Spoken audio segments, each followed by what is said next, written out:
Indian cricket team के सामने कई सवाल हैं, खासकर रोहित शर्मा और विराट कोहली जैसे की प्लेयर्स की वापसी के बाद अपकमिंग चैलेंजेस के लिए तैयारी करते हुए।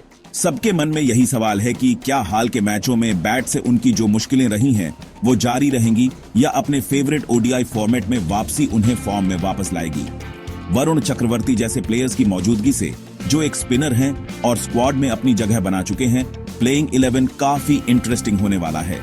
टीम में जगह पाने की कंपटीशन और भी इंटेंस हो गई है, खासकर रविंद्र जडेजा, अक्षर पटेल और दूसरों के लिए, क्योंकि टीम में उनकी पोजीशन पर सवाल उठ रहे हैं। और मुश्किल यह है कि बुमराह के स्क्वाड में न होने से कई सवाल उठ रहे हैं, जिससे मोहम्मद शमी और अर्शदीप सिंह जैसे बॉलर्स के लिए अपनी छाप छोड़ने का मौका बन गया है।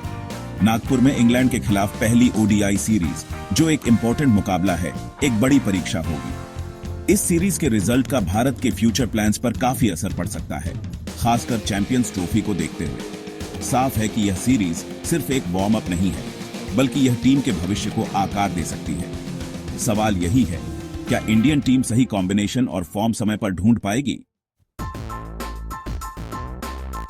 रोहित और कोहली की वापसी पर जोर देना जरूरी है। सालों से ये दोनों ओडीआई क्रिकेट का दूसरा नाम रहे हैं और इस फॉर्मेट में राज किया है।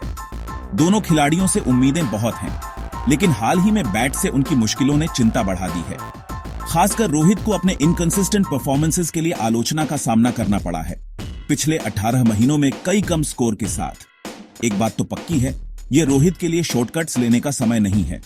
एक सीनियर बैट्समैन के रूप में उनके लिए क्रीज पर ज्यादा समय बिताना, मुश्किल स्थिति से निकलना और अपनी लय वापस पाना जरूरी है।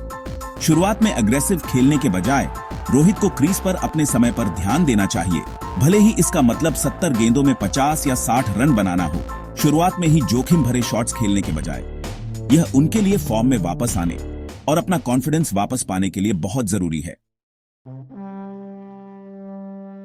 वरुण चक्रवर्ती जैसे नए प्लेयर्स के आने से जगह के लिए कंपटीशन बढ़ गई है, खासकर मिडिल ऑर्डर में। स्पिन डिपार्टमेंट काफी इंपॉर्टेंट है और जडेजा और अक्षर पटेल दोनों ऑलराउंडर्स के साथ कंपटीशन काफी कड़ी है। हो सकता है कि इनमें से किसी एक को बाहर बैठना पड़े और अपनी ऑलराउंड एबिलिटीज की वजह से अक्षर पटेल का टीम में रहना ज्यादा मुमकिन है। 7वें नंबर पर कौन खेलेगा, यह सवाल अभी भी है। जडेजा या अक्षर सिर्फ एक ही खेल सकता है। जैसे जैसे टीम आने वाले इंपॉर्टेंट टूर्नामेंट्स के लिए तैयार हो रही है, यह डिसीजन आने वाले महीनों में भारत के बैलेंस और स्ट्रेंथ को तय करने में एक इंपॉर्टेंट रोल निभाएगा। कुलदीप यादव के इंजरी से रिकवर होने के साथ स्पिन डिपार्टमेंट पर ध्यान केंद्रित है। कुलदीप और वरुण चक्रवर्ती दोनों का एक ही प्लेइंग 11 में खेलना अभी तय नहीं है और टीम मैनेजमेंट को यहां एक इंपॉर्टेंट डिसीजन लेना होगा।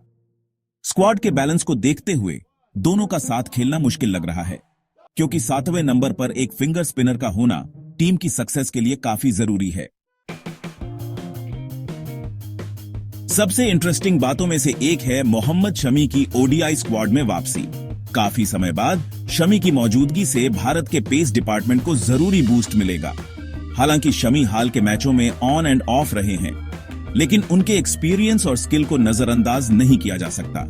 लेकिन असली परीक्षा तब होगी जब उन पर प्रेशर होगा, खासकर ओडीआई फॉर्मेट में, जहां पिच कंडीशंस फ्लैट हो सकती हैं और बॉलर्स को ब्रेक थ्रूज के लिए ज्यादा मेहनत करनी पड़ती है। हालांकि शमी की पेस हाल ही में अपने पीक पर नहीं रही है, लेकिन उम्मीद है कि वह अपनी लय वापस पा लेंगे। चाहे उनका एक्सपीरियंस हो या कमबैक का प्रेशर, शमी आगे जाकर भारत के पेस अटैक के लिए काफी जरूरी होंगे। अर्शदीप सिंह जैसे यंग पेसर्स का उभरना काफी प्रॉमिसिंग रहा है। हालांकि इस सीरीज के लिए अर्शदीप का प्लेइंग 11 में शामिल होना अभी तय नहीं है, लेकिन स्क्वाड में उनकी मौजूदगी भारत की पेस बॉलिंग में बढ़ती डेप्थ का संकेत है। प्रेशर में परफॉर्म करने की उनकी क्षमता और डेथ ओवर्स में उनकी कंसिस्टेंसी उन्हें एक वैल्यूएबल एसेट बनाती है।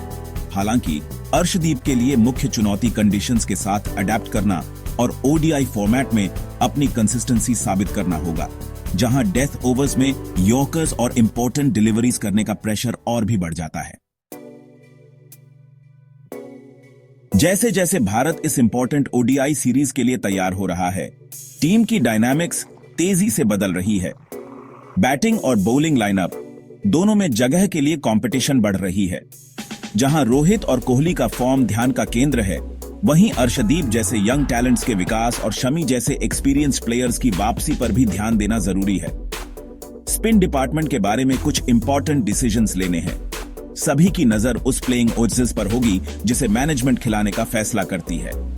यह साफ है कि यह सीरीज सिर्फ शॉर्ट टर्म रिजल्ट्स के बारे में नहीं है। यह चैंपियंस ट्रॉफी और उसके बाद की सक्सेस के लिए टीम को तैयार करने के बारे में है। इतने सारे बदलावों के साथ यह सीरीज आगे आने वाली बड़ी चुनौतियों के लिए भारत की तैयारी को तय करने में काफी महत्वपूर्ण होगी।